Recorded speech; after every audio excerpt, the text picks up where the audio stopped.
ഈശോ മിശിഹായ്ക്ക് സ്തുതിയായിരിക്കട്ടെ. ഞാൻ മാണിപ്പറമ്പിലച്ചൻ. മരിയ ധ്യാനം 5. ഫിയാത്ത. നിന്റെ വാക്കുപോലെ എന്നിൽ സംഭവിക്കട്ടെ.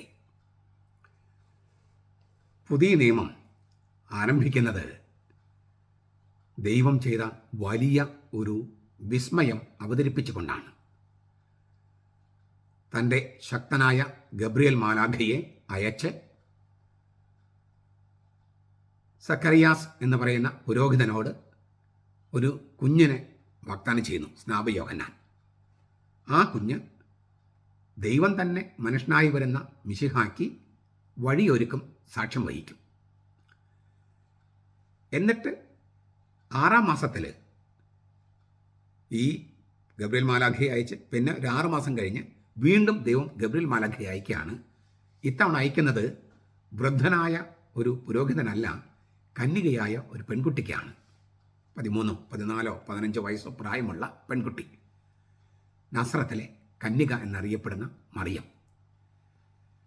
ദൈവം മനുഷ്യനായി ഭൂമിയിൽ പിറക്കുന്നത് അവളിലൂടെയാണ് എന്ന്, അതാണ് മംഗളവാർത്ത.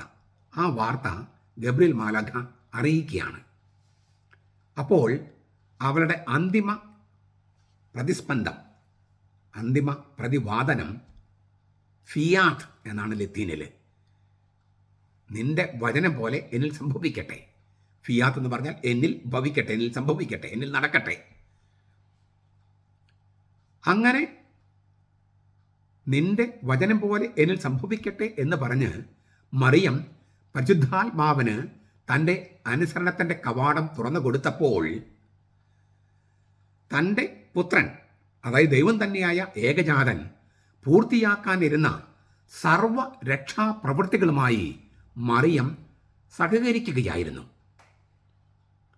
ഈ ഫിയാത്ത് എന്ന് പറഞ്ഞത് ദൈവം മനുഷ്യനാകാനുള്ള ഒരു സമ്മതം മാത്രമല്ല മറിയം കൊടുത്തത്, മറിച്ച് ദൈവം തന്നിലൂടെ മനുഷ്യനായി പിറന്ന് ആ മനുഷ്യനായി പിറന്ന ദൈവം ചെയ്യാനിരുന്ന സകല സംഗതികൾക്കും അവൾ സമ്മതം കൊടുക്കുകയായിരുന്നു. അതുകൊണ്ട് തന്നെ ദൈവത്തിൻ്റെ സകല രക്ഷാപ്രവൃത്തികളുമായി അവൾ സഹകരിക്കുകയായിരുന്നു. മറിയം സഹരക്ഷക എന്ന് പോലും വിശേഷിപ്പിക്കാറുണ്ട്. എവിടെയെല്ലാം കർത്താവ് രക്ഷകനും മൗതിക ശരീരമായ സഭയുടെ എവിടെയെല്ലാം കർത്താവ് രക്ഷകനും മൗതിക ശരീരമായ സഭയുടെ ശിരസമായിരിക്കുന്നുവോ അവിടെയെല്ലാം മറിയം അമ്മയാണ്. ഇങ്ങനെയാണ് കത്തോലിക്ക സഭ പഠിപ്പിക്കുന്നത്. കത്തോലിക്ക സഭയുടെ മതബോധനം 973. ഞാൻ ആ വാക്കുകൾ ഒന്നുകൂടി പറയാം. എവിടെയെല്ലാം കർത്താവ് രക്ഷകനും മൗതിക ശരീരമായി സഭയുടെ ശിരസമായിരിക്കുന്നുവോ അവിടെയെല്ലാം മറിയം അമ്മയാണ്. ഇതാ നിന്റെ അമ്മ എന്ന് യേശു താൻ സ്നേഹിക്കുന്ന ഓരോ ശിഷ്യനോടും പറയുന്നുണ്ട്. യോഹന്നാൻ 19, 26, 27. മറിയത്തെ ആത്മീയ നേതാവായി സ്വീകരിക്കാത്തവർ യേശു സ്നേഹിച്ച ശിഷ്യന്മാരല്ല എന്നും ഈ തിരുവചനത്തിൽ ധ്വനിയുണ്ട്. നമ്മൾ യേശു സ്നേഹിച്ച ശിഷ്യന്മാരാണെങ്കിൽ യേശുവിൻ്റെ അമ്മയെ നമ്മുടെ ആത്മീയ അമ്മയായി സ്വീകരിക്കുന്നുവെന്നാണ് തിരുവചനം സാക്ഷ്യപ്പെടുത്തുന്നത്.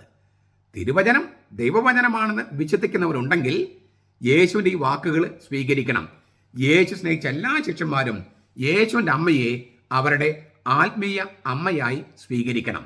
അപ്പോഴേ നമ്മൾ അങ്ങനെ സ്വീകരിച്ചാലേ നമ്മൾ യേശു സ്നേഹിച്ച ശിഷ്യന്മാരാകൂ. നമ്മൾ യേശു സ്നേഹിച്ച ശിഷ്യന്മാരാണെന്ന് മറിയത്തെ നമ്മുടെ ആധ്യാത്മിക അമ്മയായി സ്വീകരിച്ചുകൊണ്ടും ബഹുമാനിച്ചുകൊണ്ടും തെളിയിക്കാം.